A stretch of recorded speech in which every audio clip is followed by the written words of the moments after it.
उफनती चित्तूर नदी और सैलाब में फंसी 4 जिंदगी।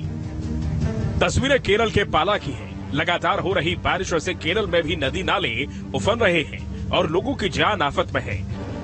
कर्नाटक के 4 लोग चित्तूर नदी में उतरे थे, लेकिन तभी अलियार बांध में जल स्तर बढ़ने के बाद नदी ओवरफ्लो होकर उफरने लगी और 4 लोग इस सैलाब में फंस गए। सभी ने बचने के लिए एक चट्टान पर किसी तरह काफी देर अपने आप को बचाए रखा। इसके बाद स्थानीय लोगों ने अधिकारियों को सूचना दी और फिर फायर फोर्स की टीम ने मोर्चा संभाला। रेस्क्यू ऑपरेशन शुरू हुआ।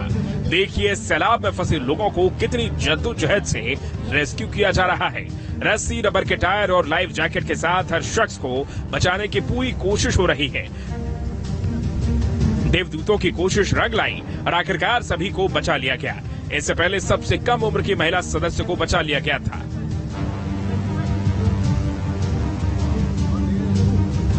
वहीं भारी बारिशों से केरल के एर्नाकुलम में बाढ़ जैसे हालात हैं। तस्वीरों में आप देख सकते हैं भारी बारिशों से कैसे अलवा मणप्पुरम मंदिर परिसर पूरी तरह से जलमग्न हो गया है। हर तरफ पानी ही पानी दिखाई दे रहा है। लोगों को लबालब पानी में से ही मंदिर जाना पड़ रहा है। लगातार हो रही बारिशों से मलंकारा और कल्लारकुट्टी बांधों के शटर खोल दिए गए हैं। इस वजह से पेरियार, मुथिरापुझा, थोडुपुझा और मुवत्तुपुझा नदियों के तटों पर रहने वाले लोगों के लिए खतरा बढ़ गया है। प्रशासन ने अलर्ट भी जारी किया है।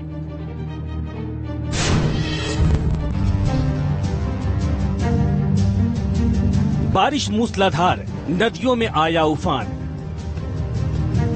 राप्ती नदी में सैलाब से मचा हाहाकार।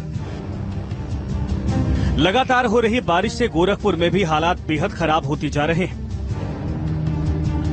ये तस्वीरें राप्ती नदी की हैं। समंदर बनी इस नदी के रौद्र रूप को देखकर लोग खौफजदा हो जा रहे हैं। राप्ती नदी में जलस्तर बढ़ने से गुरु गोरक्षनाथ घाट तक बाढ़ का पानी घुस गया है।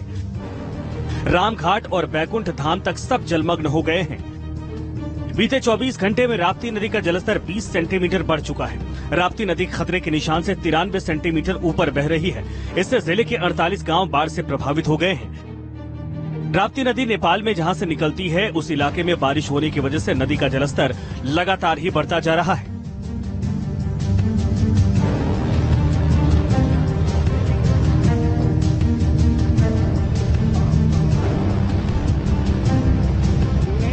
राप्ती नदी के बढ़ते जलस्तर को लेकर प्रशासन अलर्ट है। बाढ़ प्रभावित इलाकों में 91 नाव लगाई गई हैं। इसके साथ ही नदी के बढ़ते जलस्तर को देखने के लिए 150 नाव रिजर्व रखी गई हैं। बाढ़ के पानी से घिरे हुए गांव में लगातार राहत सामग्री बांटी जा रही है। हम लोग जिला आपदा प्रबंधन प्राधिकरण गोरखपुर से जुड़े हुए हैं, आपदा मित्र हैं और बाढ़ के टाइम जैसे सर का आदेश होता है, हम लोग राहत सामग्री वितरण, लंच पैकेट वितरण और उसके साथ साथ लोगों को जागरूक भी करते हैं। बाढ़ तो मतलब बहुत जमाने साथ ये लोग दिक्कत है। 10 दिन से बाढ़ बड़ा बेजोर पानी पर चला। 10 दिन के बाद मतलब कुछ ढेर मिल गया। आटा है, चावल है, दाल है, आलू है, गुड़ है या सलाई है, खाने वाला सामग्री मिल गया। हाँ, सबको मिल गया। गोरखपुर में राप्ती नदी करीब 134 किलोमीटर ट्रैवल करती है। कैंपियरगंज से इंटर करती है और देवरिया बरहज में सरयू नदी में राप्ती का संगम होता है।